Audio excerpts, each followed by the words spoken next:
আসসালামু আলাইকুম। ফাজালে সাদাকাত হইতে পড়া হইতেছে ২০ নম্বর। এই ঘটনা বর্ণিত হইয়াছে যে একটি বকরী জবাই করিয়া উহার একটি রানের টুকরা ব্যতীত বাকি সব বণ্টন করিয়া দেওয়া হইল।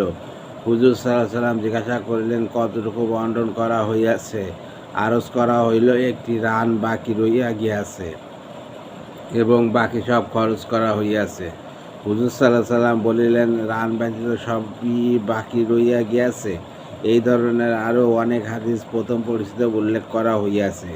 এই জন্য কি পরিমাণ খরচ করা ওয়াজিব বা মুস্তাহাব বা উত্তম এই চিন্তা না করিয়া চিন্তা করা উচিত যে একমাত্র ওই সম্পত্তি নিজের কাছে আসিবে যা মানুষ কষ্ট অর্জিত সম্পদ। যদি নিজের প্রয়োজনে কাজে আসিবার জন্য কোনো জায়গায় হেফাজত করিয়া রাখিতে হয়, তবে উহার উপায় শুধু আল্লাহর রাস্তায় খরচ করিয়া দেওয়া।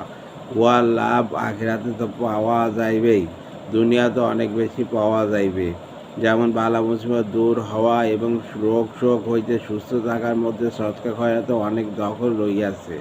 উহার কারণে অপমৃত্যু হইতেও হেফাজত হয়। আল্লাহ।